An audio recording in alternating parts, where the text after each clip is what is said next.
La seconda parte del campionato di promozione, ovvero parliamo adesso del girone C e del girone D. Nel girone C tutti ben sanno che abbiamo il Belpasso e abbiamo il nostro ospite Francesco che è rimasto, con lui chiuderemo la trasmissione perché vogliamo anche approfondire questo ingarbugliato campionato di promozione, perché molte squadre che sembravano un po' insomma, avere mollato, per esempio il Trecastagni è ritornato proprio battendo voi. Voi per stanchezza probabilmente di una trasferta lunga contro i Riviera Marmi, ma siete ancora puntualmente nella zona playoff.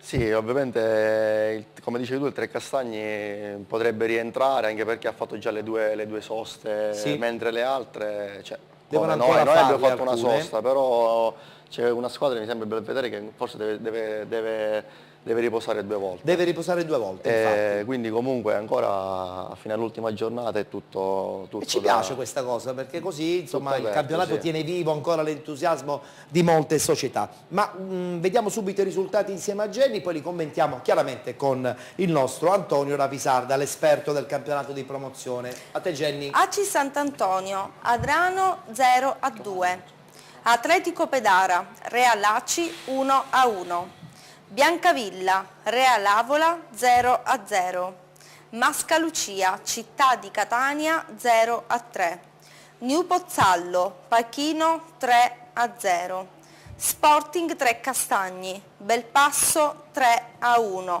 hanno riposato Belvedere e Paternò. Allora, sottolineiamo che chiaramente in questo girone ormai da parecchie settimane abbiamo festeggiato la vittoria conclusiva del Biancavilla, abbiamo avuto anche il presidente, abbiamo fatto anche il video, però adesso questa zona playoff è molto ingarbugliata. Ed è molto anche bella, Molto cioè, ingarbugliata. è un campionato che ci sono 4-5 squadre a distanza di 3-4 punti e tutto può succedere, anche se questa giornata tra le squadre che ci sono della zona playoff ha vinto soltanto il Città di Catania, che a detta di tutti è la squadra favorita anche per vincere i playoff. Playoff al secondo posto adesso, esattamente, ma ora ha anche la distanza considerevole dalla terza squadra che insegue, che è Belpasso.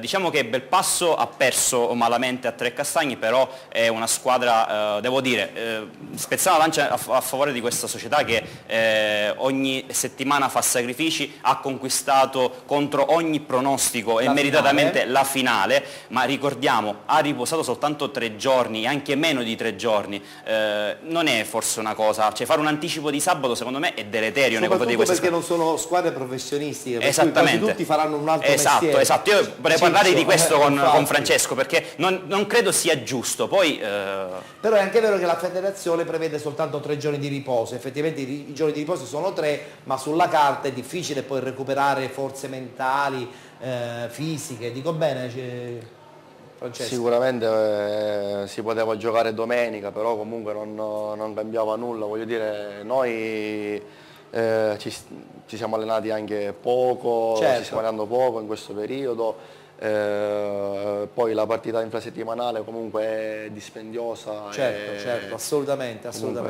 Settimana prossima avete una partita tra virgolette facile, no? Il Biancavilla ha già mollato probabilmente, però è anche vero che tende sempre a giocare gli incontri in maniera sempre molto sportiva, però sulla carta, dico, Biancavilla ha già vinto il campionato, voi siete in casa, guardate i playoff. Sicuramente il fattore casa è importante, però non penso che a nessuno piace perdere, Certo, anche perché anche se hanno vinto il campionato meritatamente, però ovviamente è una partita da giocare. È tutto aperto. Sai, Antonio, tu invece cosa pensi? Che il Trecastagni possa effettivamente rientrare alla grande? ma oggi ho osservato il turno di riposo il Belvedere, ne devo osservare un altro. Sicuramente deve vincere il Trecastagni, è obbligato ormai a vincere. Ogni passo falso sarebbe deleterio per la rincorsa. È anche vero che il Real Avola ha incontrato un buon Biancavilla e non ha regalato la partita, certo. Quindi è anche vero che Real Avola è anche un po' in calo come il Belvedere, sono squadre che hanno dato tanto nella prima parte di campionato. Sono un po' in fase calante. Esattamente, quindi il miracolo Sporting Trecastagni può anche accadere. Però attenzione, settimana prossima giocano contro il Real Aci, e non sarà facile. Esattamente, anche questo è vero. Onore anche la New Pozzallo che oggi praticamente se non avesse vinto era matematicamente, salutava il campionato di promozione, ma in realtà ha vinto onorando il campionato meglio delle altre precedenti squadre e quindi la corsa play-out ancora è aperta per questa squadra e onora questa squadra. Assolutamente. Proseguiamo, adesso parliamo del girone D dove la Nissa è a un passo ormai, no? Dall'eccellenza. Allora, era a pari punti pari dovesse il Licata vincere tutte, ma diciamo che gli scontri diretti sono a favore del Licata, quindi basterebbe soltanto un punto per la Nissa, per la matematica, per il sogno chiamato eccellenza. Guardiamo i risultati insieme a Jenny, 12ª giornata di ritorno, oggi domenica 20. Giornata pre-pasquale, Domenica delle Palme. Aragona, Ravanusa 1-1. Atletico Caltanissetta, Santa Croce 3-2. Atletico Gela, Ragusa 1-1. Casteltermini, Canicattì 0-6. Comiso, Nissa 0-1. New Team Ragusa, Macchitella Gela 5-1. Polisportiva Palma, Licata 0-0, ha riposato Marina di Ragusa. Allora, Nissa 65 punti, a un passo praticamente, domenica prossima potrebbe festeggiare il ritorno sospirato in eccellenza e poi c'è questa guerra playoff dove il Canicattì ha fatto un ulteriore passo in avanti perché Licata giustamente pareggiando accorcia ancora di più il secondo posto. Faccio una premessa. Abbiamo fatto i complimenti a Randis del Biancavilla perché segnava sempre. Sì. Ora dobbiamo fare i complimenti ad Antonio Di Franco che col Nissa sta facendo veramente un bel campionato. Oggi in quel di Comiso ha portato a 14esimo la sua squadra in vantaggio, la squadra ha vinto di misura, complimenti a questa squadra che ha avuto un periodo di sbandamento però è ritornata più forte di prima. Capitolo Licata. Allora, apriamo una parentesi sul Licata. Oggi ha pareggiato contro il Polisportiva Palma. Nel frattempo facciamo vedere la classifica così possiamo... che è ultima in classifica, squadra che ha anch'essa fermato la Nissa. Quindi la Polisportiva Palma è quella squadra che magari non sta offrendo una grande prestazione a livello di campionato, però con le grandi si fa notare come. Esattamente. Quindi complimenti anche a questa squadra.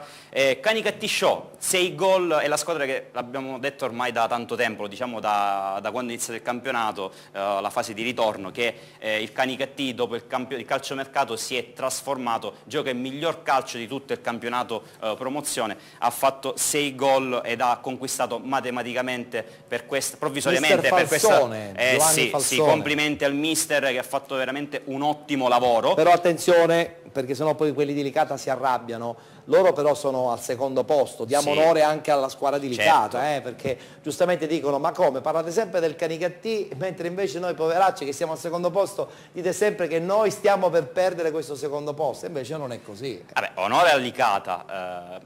Però complimenti al Canicattì perché ha fatto una rimonta, era in una quasi zona play-out, ha recuperato tantissime posizioni, ora meritatamente si trova al terzo posto. Il Licata anch'essa non era tra le favorite, però è stata un campionato di pregevole fattura quello del Licata, onora a questa squadra, sicuramente saranno le squadre che si giocheranno i playoff. Tenendo presente che il Gela con 12 punti di distacco attualmente è fuori dal discorso playoff, per cui ci sarebbe l'eventuale semifinale tra attualmente Canicattì e Ragusa e poi l'eventuale vincente lo scontro finale contro il Licata. Provvisoriamente. Ricordiamoci anche il Ragusa che oggi ha pareggiato ma viene da una serie di quasi 4 vittorie consecutive, è una squadra in forma, sicuramente qua in questi playoff ne vedremo delle belle. Sì, sarà veramente uno scontro di grande qualità. Francesco, tu in questo girone vedi chiaramente la Nissa probabilmente favorita perché è una squadra che comunque ha vinto molto, tantissime vittorie ad inizio stagione in maniera molto continua, qualche momento di appannamento, poi è ripreso a correre e giustamente il distacco è considerevole. Licata in corsa, Canicattì in corsa anche Ragusa. Quindi tenendo presente che voi dovreste fare i playoff sulla carta del girone C, questo è il girone D, vi doveste poi dopo scontrare. Chi non vorreste incontrare eventualmente se doveste andare direttamente in finale playoff del girone C? Voi? Guarda, sono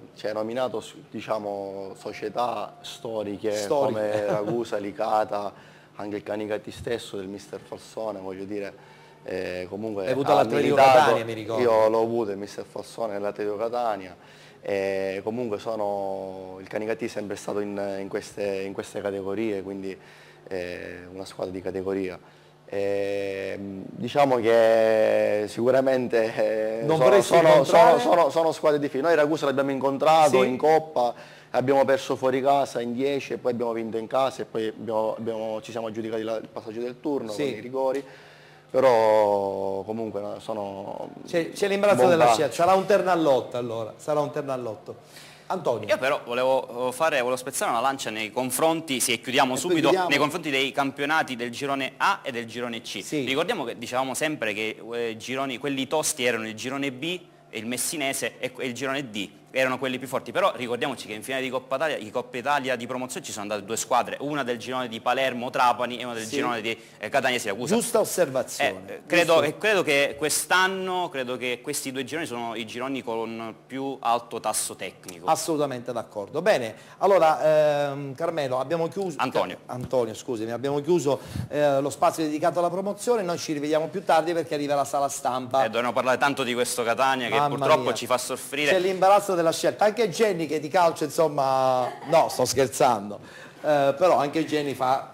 Di quante cose deve parlare oggi sul Catania? Oggi abbiamo perso un derby e ci dobbiamo preparare perché giovedì c'è un altro derby alle ore 15 contro il Messina in casa ed è dura. Va bene, tra poco quindi ritornerà Antonio Rapisarda con lo spazio dedicato al nostro programma Sala Stampa di Penalty. Ci lanci la pubblicità perché tra poco ritorniamo in studio e parliamo di prima categoria con Alessio Patti. A tra poco. Io ricordo pure che voi potete seguirci anche su Facebook cliccando un like sulla pagina Sala Stampa di Penalty, perché noi parliamo di calcio vero.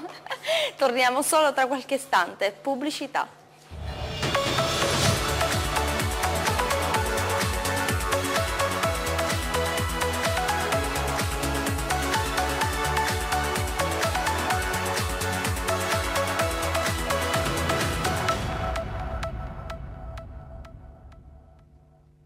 Parliamo di prima categoria, penalty, tutto il calcio di cui il calcio vero non parla mai, in diretta ogni domenica a partire dalle 19 su Video Mediterraneo, canale 11, canale 823 della piattaforma Sky e se volete anche in diretta streaming in tutto il mondo, in the world, con www.videomediterraneo.it. Voglio ricordare che la prossima settimana noi non andremo in onda perché chiaramente tutti i campionati sono fermi, ci sarà poi una giornata prettamente pasquale che Video Mediterraneo dedicherà giustamente ad alcune feste legate appunto alla festività pasquale, mentre noi andremo in onda il giorno precedente al giorno di Pasqua, cioè sabato 26, con una prima parte dedicata al torneo Etna Sud che partirà proprio giorno 23 nelle varie province catanesi. Quindi l'appuntamento con penalty speciale trofeo Etna Sud sarà per sabato 26 a partire dalle 21 sino alle 22 la prima parte, poi la seconda parte andrà in onda sabato 2 sempre allo stesso orario e sempre sulla stessa frequenza di Video Mediterraneo.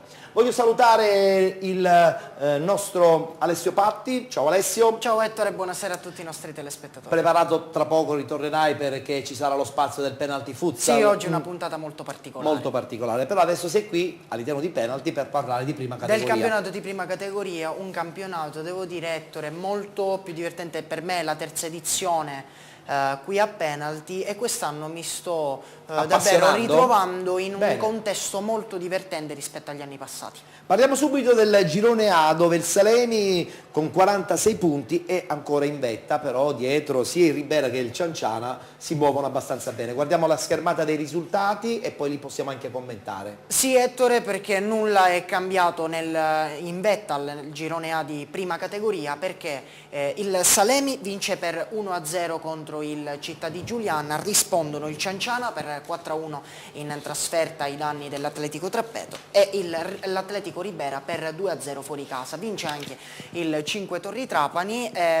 lente di ingrandimento sul 4-0 del fanalino di coda, nuova sportiva del Golfo, ai danni di uno Sciacca irriconoscibile. Un po' strano questo risultato, Beh, Ettore, sicuramente quello che doveva dare uno scossone la scorsa settimana col cambio tecnico, e che di fatto era accaduto perché lo Sciacca ha vinto la scorsa settimana per 4-0, lo stesso punteggio adesso lo si ritrova contro ai danni del fanalino di coda, quindi evidentemente se la scossa che la società cercava non è avvenuta. Non c'è stata. Non Guardiamo c'è la stata. classifica, così possiamo appunto notare che il Selemi è a 46 punti, poi c'è il Cianciana, l'Atletico Ribera. Sì, ripeto, un girone molto equilibrato che sono convinto a 3 giornate dalla fine darà il suo verdetto finale, i suoi verdetti finali a partire forse dalla prossima settimana, se i risultati dovessero coincidere, se no se ne parlerà chiaramente all'ultima giornata. Certo, parliamo invece del girone E, dove il Calatabbiano stranamente perde in casa contro la Russo Sebastiano e rimanda ancora a questo momento dedicato alla promozione. Ettore, nulla di compromesso nel girone E di prima categoria, però clamoroso a Calatabbiano, titolerebbe un giornale sportivo, perché la Russo Sebastiano espugna il campo di Calatabbiano con un 1-0 che ha dell'incredibile e rimanda la festa strozzando l'urlo in gola ai tifosi di casa, che erano pronti per festeggiare una storica promozione. Dico però nulla di particolarmente dannoso, perché il Ciclope Bronte e il Giardini Naxos non hanno approfittato dello stop del Calatabbiano, quindi comunque rimane con una vittoria la prossima settimana la matematica promozione, quindi nel prossimo turno. Da questo girone ci possiamo tranquillamente vedere a questo punto il servizio tra Ciclope Bronte e Randazzo, finito 0-0, che ha premiato più la squadra randazzese che la squadra di Bronte, perché insomma Bronte ha fatto una bellissima partita, avrebbe meritato ampiamente di vincere, però non è successo nulla, perché comunque la squadra di Eurefici continua ad essere al secondo posto in questo girone di prima categoria. Servizio. Derby dell'Etna al Comunale di Bronte, tra due squadre vicine sul territorio ma lontane in classifica. Il Bronte cerca la vittoria per consolidare il secondo posto, il Randazzo invece punti per arrivare presto alla salvezza matematica. Pesanti le assenze in entrambe le squadre: Gianluca Catania, Basile, Giannattasio, Saccullo e Manuel Bua nelle file del Bronte, Scandurra e Garofalo nelle file del Randazzo. Il Bronte inizia in avanti e al terzo ottimo inserimento di Salanitri, palla di tacco per Castiglione che sbaglia il cross. Un minuto dopo tiro di Castiglione che finisce fuori. Al quinto lancio in avanti ma Bua viene anticipato dal portiere ospite. All'8° minuto Randazzo in avanti con Giambra che si inserisce bene ma sbaglia il tiro. Al 16° bella azione personale di Ruffino che però lascia partire un tiro debole che Gaggegi para. Al 18° ancora una percussione di Giambra, ma il suo tiro viene deviato in angolo. Angolo battuto da lui stesso, palla in mezzo, Gaggegi colpisce di testa ma manda la palla fuori al lato. Al 20° palla gol per il Bronte, azione di Ruffino dalla destra, entra in aria e passa la palla a Scafiti, tutto solo. Il tiro al volo del terzino brontese si stampa sul palo. Ancora un'azione del Bronte, sul proseguio, ci prova Bua, ma Gaggegi para tranquillamente. Al 25° tiro di Marco Antonuzzo che sbatte dritto sulla traversa. Al 29° bel cross di Castiglione, ma il portiere riesce ad anticipare Salanitri. Al 41° cross di Bonaccorso con la palla che arriva a merito che per poco non insacca nella sua rete. Al 43° il Randazzo perde il suo bomber Giambra per infortunio. Il suo posto è preso dal giovane Oltean. Al 45° punizione per il Bronte, battuta subito palla a Scafiti che mette un cross in aria. Furibonda mischia con diversi tocchi ma nessuno riesce a mandare la palla in rete. Con le immagini adesso siamo nella ripresa e al 53° Antonuzzo su punizione prova uno schema ma Olteon ribatte. Al 70° rimessa laterale di Spampinato che serve Ruffino. Buon controllo e girata a volo ma senza problemi per Gaggegi. Finisce così l'attesissimo derby dell'Etna fra Bronte e Randazzo, girone E di prima categoria, e il Randazzo che a questo punto vede la salvezza mentre il Bronte rischia la seconda posizione al termine di una gara veramente rognosa. Un buon punto, siamo venuti noi con l'intenzione di portare qualche punto a Randazzo per la nostra classifica, sapendo di affrontare un'ottima squadra, il Bronte. che aveva bisogno dei 3 punti, ma siamo riusciti nel nostro intento a portare un punticino a casa che per la classifica è importante. Abbiamo provato in tutti i modi a sbloccarla la partita, se avevamo avuto la fortuna di sbloccarla magari sull'1-0 poi diventa più semplice la partita, invece poi con squadre che vengono qua e cercano magari il punticino contro di noi, ci può stare che il secondo tempo magari fai più fatica a trovare gli spazi avanti. Li abbiamo avuti un paio di spunti sulla fascia sinistra, sulla fascia destra abbiamo messo qualche pallone, ma meno convinti, come dice lei, del primo tempo. La squadra è completa, io sono molto soddisfatto della squadra che ha. Chiaramente se ti manca poi la punta di diamante è chiaro che diventa difficile.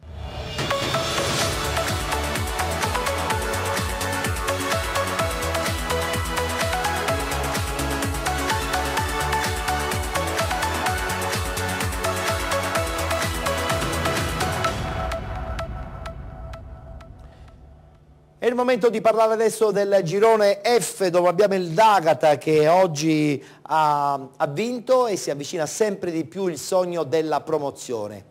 Che dici? A quest'ora la squadra di mister Indelicato starà facendo gli scongiuri, ma non posso che dire, Ettore, che ci siamo.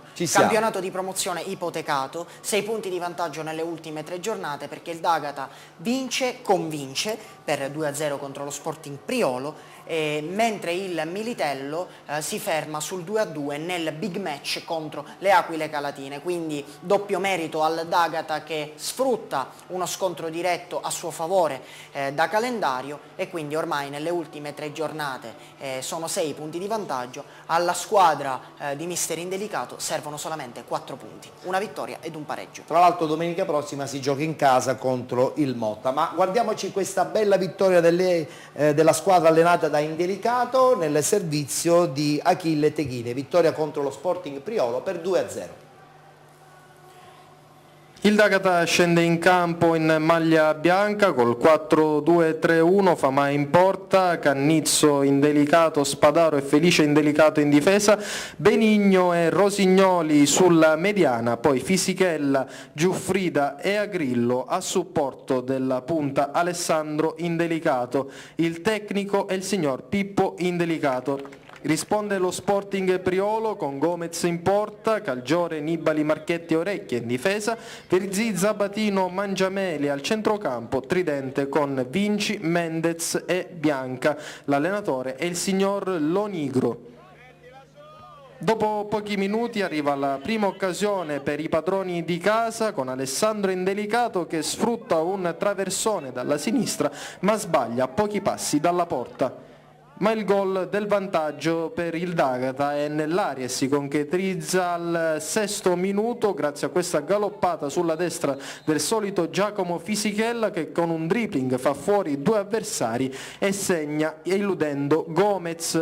1-0 e grande festa per il D'Agata e per i presenti alturati. Continua il dominio del D'Agata, al 24esimo c'è un calcio d'angolo, la battuta di Rosignoli si avventa di testa Fisichella ma Gomez lo anticipa. Al 34esimo ancora il D'Agata a portarsi in avanti, calcio d'angolo battuto da Rosignoli, la palla in mezzo per Spadaro che colpisce di testa ma Gomez fa buona guardia. A pochi minuti dal fine primo tempo c'è questo tiro di Agrillo che sfiora la traversa. Nel secondo tempo la musica non cambia, c'è questo gran tiro da fuori di Spadaro dopo un batti e ribatti in aria che però sfiora solamente il palo. Successivamente c'è ancora un calcio d'angolo per il D'Agata, la palla viene respinta dalla difesa dello Sporting Priolo ma si avventa sul pallone Indelicato che sfiora il palo alla destra di Gomez. Al 72esimo Agrillo viene anticipato dal difensore del Priolo Virzì, la palla viene messa in angolo e dallo stesso angolo scaturisce il raddoppio dei padroni di casa perché la palla arriva in mezzo e il solito Cannizzo realizza di testa bissando lo stesso gol fatto in casa 2 domeniche fa contro l'NB Mister Bianco. D'Agata 2, Sporting Priolo 0. Ci prova ancora il D'Agata con Alessandro Indelicato alla disperata ricerca del terzo gol, ma un tiro a girare è fuori. Al 75esimo si affacciano gli ospiti, c'è questo tiro da fuori di Marchetti, ma Famà è strepitoso anche in questa occasione. All'82esimo Fisichella ha la possibilità di mettere il terzo sigillo per il D'Agata in questa partita, ma il suo tiro viene battezzato dalla traversa prima di finire fuori. All'86esimo c'è l'ultima azione per lo Sporting Priolo, ma uno strepitoso Famà dice di no a Sabatino. Una grande vittoria del D'Agata che abbatte 2-0 lo Sporting Priolo nella quartultima giornata del campionato di prima categoria, volando verso il finale di 3 partite con un vantaggio di più 4 punti sull'inseguitrice Militello. Una gara che poteva finire sicuramente con uno scarto superiore per i ragazzi allenati da mister Pippo Indelicato, però i gol di Fisichella nel primo tempo e di Cannizzo nel secondo tempo hanno sancito la vittoria per il D'Agata, che fa festa e sente già odore di promozione. Mister, una vittoria importante per il D'Agata che continua a comandare la classifica del campionato di prima categoria. Non avete concesso proprio nulla oggi allo Sporting Priolo? Sì, onestamente lo Sporting Priolo non ha fatto neanche un tiro in porta. Eravamo determinati e siamo determinati per chiudere quanto prima questo benedetto campionato. Diciamo ancora non c'è la matematica certezza, non so neanche i risultati degli avversari, però con questa vittoria diciamo che abbiamo fatto un grande passo avanti. Presidente, una vittoria importante per il D'Agata, così mancano solo 3 partite alla fine del campionato.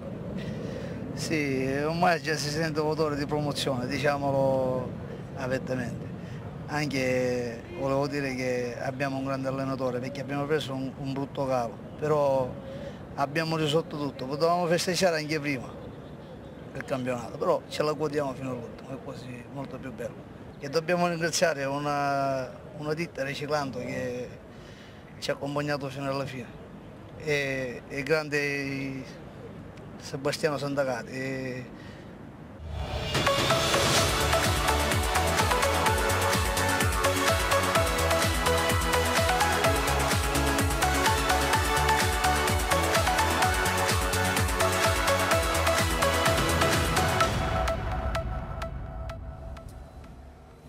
Un in bocca al lupo dunque alla D'Agata, che già domenica prossima, domenica dopo Pasqua, potrebbe già orientativamente, chissà, festeggiare una promozione. Ma guardando un po' i risultati, l'incontro Lineri Real Tremestieri è stato sospeso. Allora, devo parlare male o mi dai una giusta giustificazione? No, dobbiamo parlare molto male. Benissimo, cosa è successo? Real Tremestieri in vantaggio per 2-1, la squadra di Alfio Cocivera riesce in un'incredibile rimonta, passando in vantaggio sul 3-2, qualche minuto dopo il gol del 3-2.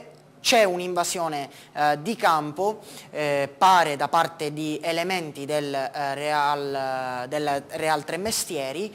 L'arbitro, a seguito di bagarre in campo, non ha ritenuto che le condizioni fossero idonee per continuare la gara. Quindi gara sospesa che dovrà chiaramente essere ripetuta. Quindi da recuperare? No, può darsi che l'arbitro magari scriverà anche probabilmente non c'è le condizioni. A meno che la dia a tavolino, però al momento, se la gara è sospesa, dovrà essere ripetuta. Quindi aspettiamo allora il responso della Lega, che ci darà sì, un chiarimento. Certo che vedere queste cose qui non ci piacciono assolutamente, quindi condanniamo in maniera forte e determinata questi scontri, perché se no altrimenti non è calcio dilettantistico. Siccome queste sono solo ed unicamente squadre dilettantistiche, i dilettanti si debbono comportare in una maniera molto più sportiva, perché non ce lo ordina il medico di giocare nel calcio dilettantistico, si può andare a giocare anche nel cortile della propria casa. Concordo in pieno. Della propria abitazione. Bene, allora ci fermiamo, non è polemica ma è un dato di fatto, giusto? Con me sfondi una porta aperta, lo Benissimo. sai. Allora, ultimo break pubblicitario, dopodiché ultimo girone, perché dobbiamo festeggiare una vittoria finale del Licodia, esatto. no? Benissimo, pubblicità insieme a Jenny, poi saluti finali, abbiamo anche Francesco Siciliano che è rimasto con noi sino alla fine, che va salutato. Ricordo ai nostri telespettatori che possono seguirci anche su Facebook cliccando un semplice like sulla pagina Sala Stampa di Penalty, perché noi parliamo di calcio vero. Torniamo solo tra qualche istante, pubblicità.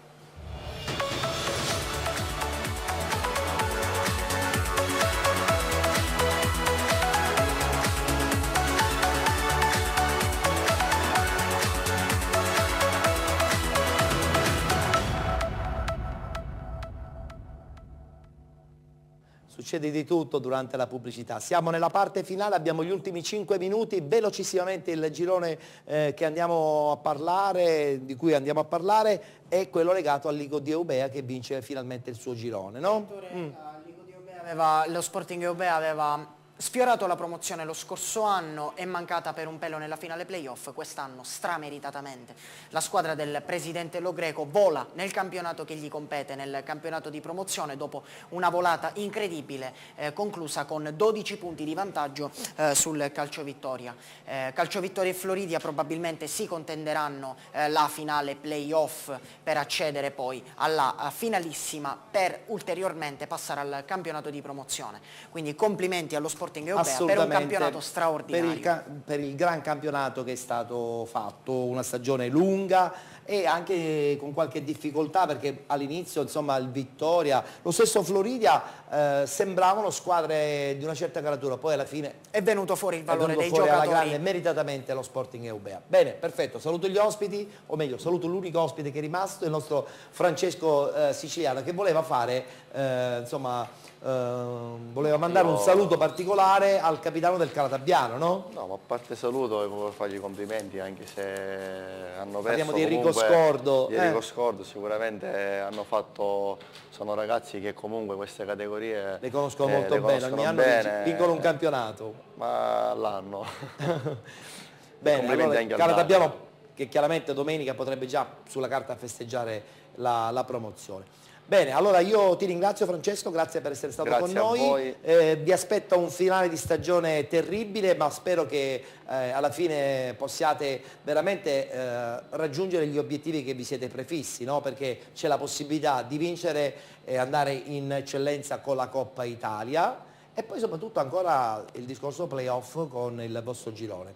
Sicuramente, come dicevo prima, il gruppo è fatto da tanti giovani e in queste partite, le seguenti le finali, ti viene la forza di giocare, la voglia, perché comunque la stanchezza viene messa da parte, viene messa da parte la stanchezza. Bene. Grazie per avermi ospitato. Benissimo. Buona serata a tutti. Speriamo di ritrovare tutto il gruppo di Belpasso, magari con una bella vittoria. Ok? Speriamo. Grazie a Francesco Siciliano, saluto anche se soltanto per poco il nostro Alessio Patti, lo rivedremo poi conduttore di Penalty Futsal. Oggi una puntata molto speciale. Campionati di Serie C2 e i 4 gironi di Serie C2 e il campionato di Serie C1. C1. Bene, grazie al nostro Alessio Sciacca, saluto anche la nostra Jenny. Alessio Sciacca, scusa, Alessio Patti. Può capitare, dai. Un saluto ad Alessio Sciacca, un ragazzo che io stimo davvero. Tra l'altro anche lui uno dei ragazzi della nostra trasmissione del mattino Coffee Time, succede perché insomma uno fa anche un po' di confusione. Facendo tante cose, giustamente. Facendo troppe cose. Allora, salutiamo la nostra Federica, no, stavo scherzando, la nostra Jenny. Grazie Jenny per essere stata con noi, ti rivedremo chiaramente subito dopo Pasqua. Ok, io auguro a tutti di passare una domenica di Pasqua felice, una Pasquetta meravigliosa, serena e ci vediamo poi subito dopo Pasqua. troppe uova di Pasqua. Infatti, cioccolato, tutte queste cose. Benissimo, grazie alla nostra Jenny, io mi congedo da voi, vi do appuntamento a tra pochissimo, subito dopo lo stacco pubblicitario, perché chiaramente arriverà il momento di Sala Stampa di Penalty. Oggi una puntata che si prevede scoppiettante, perché sappiamo tutti della sconfitta pazzesca del Catania in quel di Agrigento. Merito all'Agrigento, demerito sicuramente al Calcio Catania. Ci vediamo subito dopo la pubblicità, non cambiate canale, canale 11 e canale 823 della piattaforma Sky e anche in diretta sul sito di Video Mediterraneo www.videomediterraneo.it. A tra poco.